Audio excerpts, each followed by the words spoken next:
말씀과 함께 교재는 19페이지인데요.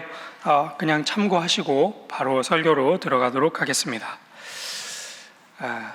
성도 여러분, 간밤에 잘 주무셨습니까? 네, 간밤에 한국 대표팀 축구 경기도 있었고, 요즘에 날씨가 많이 무덥고 모기도 활개를 치느라 밤잠 설치신 분들이 저처럼 많으실 줄 아는데, 그럼에도 불구하고 우리 이 자리에 모여서 함께 새벽 기도회를 드리게 됨이 하나님의 은혜인 줄로 믿습니다. 하나님께서 오늘도 사사기의 말씀을 통해 우리에게 흡족한 은혜를 주실 줄 믿습니다. 오늘 본문에서 등장하는 사사는 어제 우리가 살펴봤던 마노아의 집안에 태어난 삼손입니다. 그는 모태에서부터 구별된 나실인이었고, 포도주를 마시거나 머리에 삭도를 대거나 하는 것을 하지 않는, 그래서 아주 독특하고 구별된 삶을 사는 사람이었습니다. 우리 함께 14장 1절의 말씀을 읽겠습니다. 14장 1절의 말씀 시작. 거기서 블레셋 사람의 딸들 중에서 한 여자를 보고. 아멘. 삼손이 태어난 게 어제 우리가 살펴봤던 13장의 이야기인데, 벌써 14장이 되자마자 그가 이제 결혼할 시기가 되었습니다. 그의 유년 시절을 훌쩍 건너뛰고 이제 결혼할 때쯤의 그 나이 때부터 이야기가 다시 시작되는 것이죠. 결혼 정년기가 된 그는 딥나로 내려가서 한 블레셋 여인을 보게 되는데, 오늘 본문에 의하면 그 여인을 자신의 아내로 삼고자 그렇게 결단을 하게 됩니다. 사사기를 읽을 때 우리가 유심히 살펴봐야 하는 그런 단어가 하나 있는데, 그것은 바로 보다라고 하는 단어입니다. 보다라고 하는 단어. 이스라엘이 여호와의 목전에서 악을 행하였더라. 그 목전, 눈앞에서 보다, 이 시각과 관련된 단어이죠. 그리고 사람들이 각자의 소견대로 행하였더라. 소견, 볼 견자해서 또 시각과 관련된 단어입니다. 이러한 시각과 관련된 표현들이 반복해서 사사기에서 등장하고 있고, 또 그 시각과 관련된 그 표현들이 사사기 안에서 아주 중요한 의미를 가지고 있기 때문에 이 보다라는 그런 시각과 관련된 단어가 등장을 하면 우리는 아주 눈을 부릅뜨고 살펴봐야 할 필요가 있겠습니다. 우리가 방금 읽은 본문에서도 삼손이 한 여자를 보았습니다. 삼손에 대해서 이야기할 때 늘 따라오는 것이 이 안목의 정욕인데요. 3절의 마지막 부분에 보면 삼손이 그의 아버지에게 내가 그 여자를 좋아하오니, 이렇게 이제 번역이 되어 있는데, 원어를 직역해 보면 그녀가 내 눈에 올바르기 때문입니다로 번역을 할 수가 있습니다. 좋아하오니, 이것이 내 눈에 올바르다라고 하는 뜻을 갖고 있는 것이죠. 그리고 뒤이어 7절에서도 그 여자가 삼손의 눈에 들었더라라고 하는 이 표현도 그 여자가 내 눈에 옳았더라라고 직역을 할 수가 있습니다. 사사기의 핵심 구절이라고 할 수 있는 사람이 각자의 소견에 옳은 대로 행하였더라라는 것을 드러내고 있는 것이죠. 그가 태어나면서부터 구별된 나실인임에도 불구하고 그도 역시 어느 이스라엘 백성처럼 자기 눈에 옳은 대로 블레셋 여인을 좋게 여기는 그런 모습이라고 하겠습니다. 뒤이어서 나오는 그의 면모도 이와 비슷합니다. 결혼을 준비하러 딥나로 내려가던 중에 삼손이 젊은 사자를 보게 됩니다. 젊은 사자를 보게 됩니다. 그리고 맨손으로 사자를 찢어서 주검을 만듭니다. 이것이 대수로운 일이겠느냐, 그냥 대단한 그 삼손의 힘을 표현하는 이야기가 아니겠느냐 싶지만, 그가 하나님 앞에 성별되어 있는 나실인이었다라는 것을 우리가 기억한다면, 지금 그가 하고 있는 이 행동, 시체를 만지는 행동이죠. 시체를 만지면 구약의 정결법에 사람이 어떻게 됩니까? 부정하게 됩니다. 그런 부정한 일을 그가 하고 있다라는 것을 우리가 알 수 있습니다. 그리고 그가 얼마 후에 돌아가는 길에 그 사자의 주검을 살펴봅니다. 그리고 그 사자의 주검에 벌떼들이 모여 있고 꿀송이가 이렇게 맺혀 있는 것을 발견하고, 그것을 어떻게 하죠? 따서 먹습니다. 그리고 그 꿀을 자기의 부모님에게도 줍니다. 나실인이 또 한 번 구약의 정결법을 어기고, 자기만 어기는 것이 아니라 자기의 부모님에게도 그 부정한 일을 행하게끔 하는, 그러면서 성경의 표현에는 그 사실을 알리지 않았더라라고 기록을 하고 있는 것이죠. 포도주와 머리만 깎지 않았을 뿐이지 그가 사실 그의 행동들을 보면 나실인으로서 전혀 구별되지 못한 그런 모습을 보여주고 있는 것이다 라고 하겠습니다. 뒤이어서 10절에서 20절까지는 수수께끼를 내는 그런 이야기가 등장을 하는데, 그는 신부의 결혼잔치를 이제 벌이고 신부의 지인이었던 그 하객들에게 질문을, 수수께끼를 하나 냅니다. 그래서 만약에 당신들이 내가 내는 이 수수께끼를 맞추면 내가 당신들에게 옷 30벌 이렇게 이제 선물로 주겠습니다. 그런데 만약에 여러분들이 수수께끼를 맞추지 못하면 당신들이 나에게 옷 30벌을 선물로 주십시오라고 하는 수수께끼 내기를 하게 되는 것이죠. 우리 함께 14절의 말씀을 읽겠습니다. 14절의 말씀 시작. 삼손이 그들에게 이르되 먹는 자에게서 먹는 것이 나오고 강한 자에게서 단 것이 나왔느니라. 네, 이렇게 기록이 되어 있죠. 수수께끼를 이렇게 냅니다. 먹는 자에게서 먹는 것이 나오고 강한 자에게서 단 것이 나왔습니다. 이것이 무엇이겠습니까? 라고 질문을 하는 것이죠. 우리는 앞선 이야기를 알고 있기 때문에 이 먹는 자가 사자이고, 그리고 먹는 것이 꿀이고, 강한 자가 사자이고 단 것이 꿀이다라는 것을 우리는 알 수 있지만, 그 사람들 입장에서는 이게 도대체 무슨 말을 하는 것인가 하는 생각이 듭니다. 앞서 있었던 찢어 죽인 사자에서 꿀이 나온 이야기를 수수께끼로 낸 것인데, 수수께끼를 낼 때에도 좀 정도가 있는 것이지, 자기가 경험한 지극히 사소한 그 일을 가지고 수수께끼를 낸다고 하니 본문을 읽어나가는 우리도 황당하다라는 생각이 들 텐데, 그 수수께끼를 받아들인 그 사람들 입장에서는 이건 도저히 해석할 수 없는 그런 문제가 아니었을까 하는 생각을 해봅니다. 그렇게 말도 안 되는 수수께끼를 받아들자 그들은 풀 수 없음에 직면해서 신부를 협박합니다. 그래서 네가 네 남편에게 이 수수께끼의 답을 알아내서 우리에게 알려주지 않으면 너희 집안을 불사르겠다라고 협박을 합니다. 그래서 결국에는 그 수수께끼가 풀리게 되어서 삼손이 옷 30벌씩을 그들에게 해줘야 하는 그런 상황이 되었습니다. 그런데 그 뒤이어서 나오는 삼손의 행동을 보면 참 그것도 어처구니가 없는데요. 삼손이 옷을 줬을까요? 안 줬을까요? 줬죠. 본문에 의하면. 누구에게 자신의 돈으로 그 옷을 지어줬나요? 그렇게 하지 않고 아스글론이라고 하는 블레셋 동네에 내려가서 그곳 사람 30명을 쳐 죽이고 그것들을 노략해서 수수께끼를 푼 사람에게 선물로 주었습니다. 저는 본문을 보면서 이게 도대체 무슨 일일까 하는 생각이 들었습니다.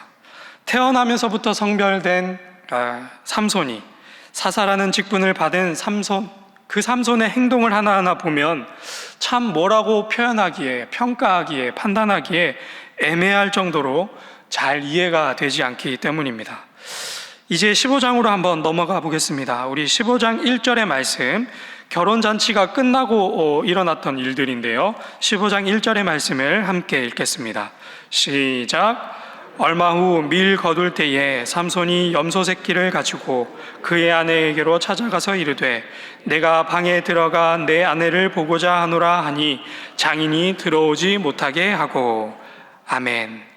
네, 그렇게 결혼잔치가 끝나고 씩씩거리면서 삼손은 자기 집으로 돌아갔더랬습니다. 그래서 장인이 그 모습을 보고 삼손이 이제 대단히 화가 났겠구나 라는 생각이 들어서 자신의 딸을, 신부를 삼손의 친구에게 아내로 이렇게 줍니다.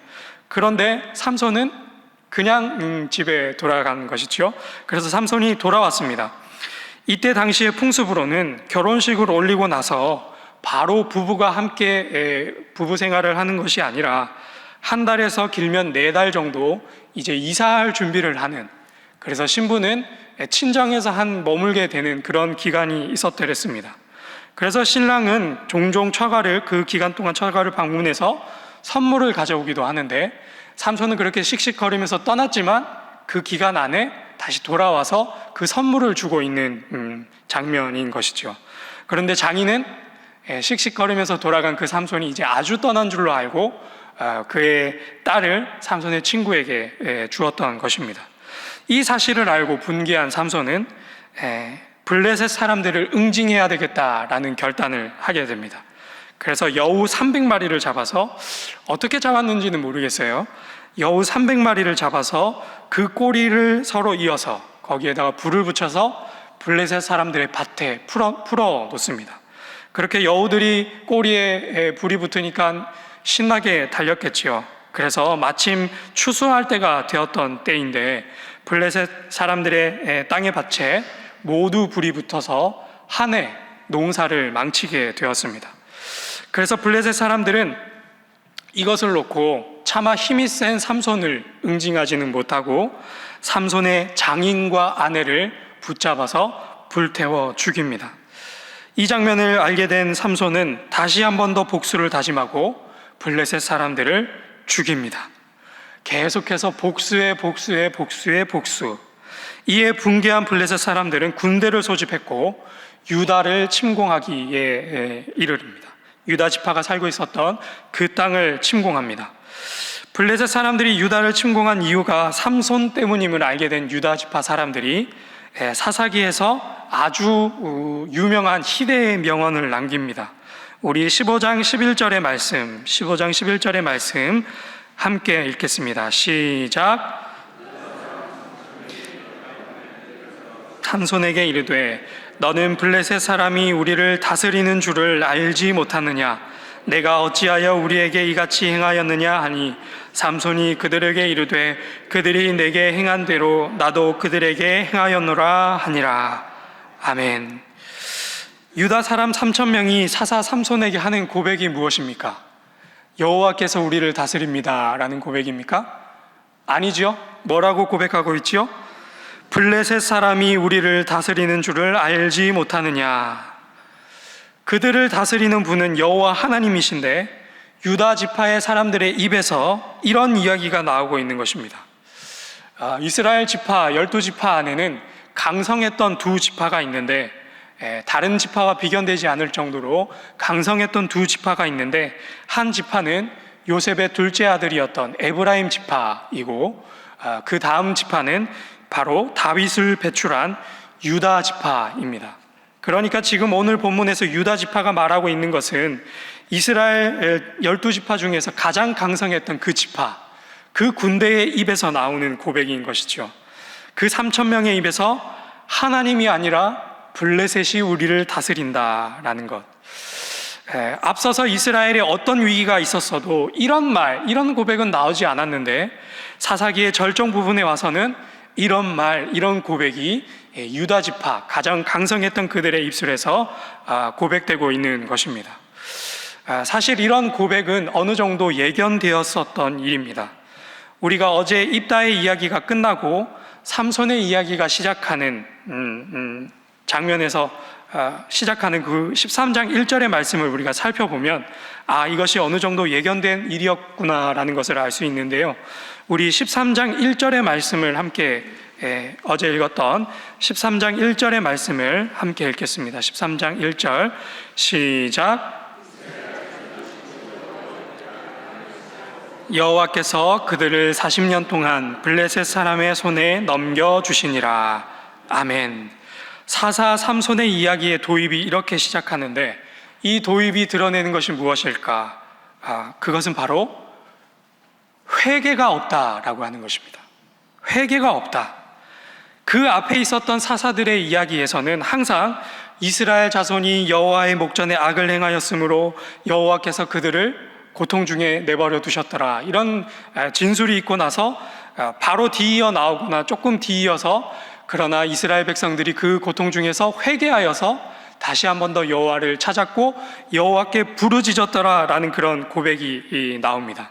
그때까지만 해도 이스라엘 백성들에게는 하나님께서 그들을 다스리고 살아계시고 다스린다라고 하는 그런 미약한 신앙의 모양이라도 있었는데 이 삼손 이야기 13장 1절에부터 시작되는 이 이야기 단락에는 그들이 블레셋으로부터 40년 동안 억압당했음에도 불구하고 회개가 없고 오히려 하나님이 아닌 블레셋이 우리를 다스린다라고 하는 이런 고백이 등장하고 있습니다.